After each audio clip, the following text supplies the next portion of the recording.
morning, Mr. Faraday. Would you care for your morning coffee? Thanks. Ugh. I suppose it wasn't you making that crowing noise this morning, Stevens. I once had the occasion to ask Mr. Faraday if a certain gentleman expected at the house was likely to be accompanied by his wife. God help us if she does come. Maybe you could keep her off our hands, Stevens. Maybe you could take her out to one of those stables around Mr. Morgan's farms. Keep her entertained and all that hay. She may just be your type. For a moment or two, I had not the slightest idea what my employer was saying. Then I realized that he was making some sort of joke and endeavored to smile appropriately, though I suspect some residue of my bewilderment, not to say shock, remained detectable in my expression. At that moment, I vowed never to disappoint my employer again by failing to effectively participate in his so-called bantering. On this occasion, I managed to pluck up the courage to attempt the required sort of reply. More like swallows and crows, I would have said, sir, from the migratory aspect.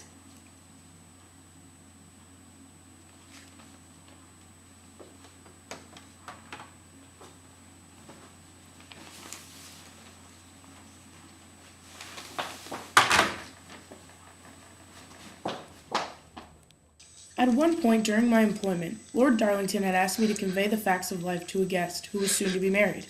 The birds and the bees, I believe he called it. Why, Stevens, you gave me quite a fright. My apologies, sir. I merely intended to seek your company, for I have a message to convey to you. From my father? Yes, sir, that is effectively. Sir David wishes you to know, sir, that ladies and gentlemen differ in several key respects. I'm only too aware of that, Mr. Stevens. Would you mind coming to the point? You are aware, sir? Father's perpetually underestimating me. I've done extensive research and background work on the whole area. Really, sir? In that case, perhaps my message is rather redundant. You can assure my father that I'm well briefed indeed. This attaché case is chock full of notes on every possible angle one can imagine. Is that so, sir? I really think I've thought through every permutation the human mind is capable of. I'd wish you'd reassure Father of that. I will, sir. Well, I think I'll go and take a little fresh air. Thanks for your help, Stevens. Miss Kitchen, I cannot fathom what you imply. My father is a butler of the greatest caliber. Well, I'm sure that is true. All I'm suggesting is that in the light of recent events, his duties should be reduced to better suit his current abilities. Really, Miss Kitchen, I find it rather unfitting that a person of a lower occupational status like yourself might try to judge my father's work. Of course, Mr. Stevens, forgive me. A person of my status should never question the position of someone who is technically my subordinate.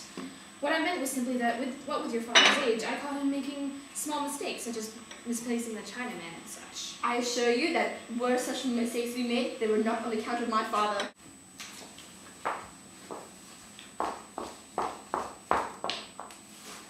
Mr. Stevens, could you come here for a moment? Miss Kitchen, I am extremely busy at the moment. I would appreciate if you did not refrain from interrupting me for trivial matters.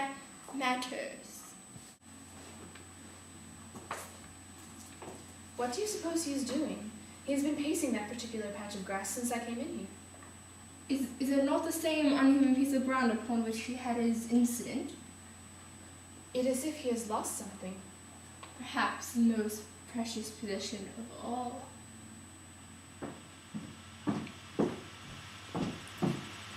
Good morning, Miss Kenton. I was just wondering when you'd be available to discuss a matter of great importance. Why, Mr. Stevens, you know that I'm always at your disposal. Excellent. Well, it concerns the 2 Jewish girls I recently hired. Yes, wonderful girls. Hard-working and very grateful. I have no complaint about their work thus far. A few more weeks of training, and I'm most certain they will turn out to be valuable additions to our staff. Well, I'm sure they have admirable qualities. I assure you they do, Mr. Stevens. Then I am certain that they will acquire the appropriate credentials to qualify them for their next positions. Mr. Stevens? Miss Kenton, I am afraid Lord Darlington has decided that they must be let go. On what basis? I tell you, Mr. Stevens, their work is immaculate. If you would take the time to notice, you would see the bed linens pressed finer than ever Miss before. Kenton, I'm sure the Lord has his reasons. Surely it cannot be based upon their religion. Mr. Stevens, I will not have Miss it. Kenton, I must ask you to keep your voice down, but his lordship is entertaining. His lordship? As if it is only his opinion that matters. I suppose you'll be the one to do the deed. What deed? Miss Kenton? The firing, Mr. Stevens. I don't expect you to think that I would do it. Certainly not, Miss Kenton. I'm perfectly capable of handling my own affairs. Then why bother telling me at all? It is not as though my feelings at all influence this unfairness. I tell you this, Miss Kenton, because the girls are under your charge, and I thought you deserved to know. Mr. Stevens, might I ask you something? Certainly, Miss Kenton. Do you agree with his lordship's decision? Miss Kenton, it is not my place to agree or disagree, simply to execute. That is not a sufficient answer to my question. Why do you always mask your feelings from me, Mr. Stevens? It would help me so to know that I'm not alone in my feelings, and yet you do not lend me the slightest spoken sympathy. But I know you, Mr. Stevens. You are a kind man. Yet you do not agree with his lordship's evil decision, and yet that hardly matters. You will follow that man to the grim end. You are a coward, Mr. Stevens. If you fire those girls, Mr. Stevens, I assure you I will turn in my resignation.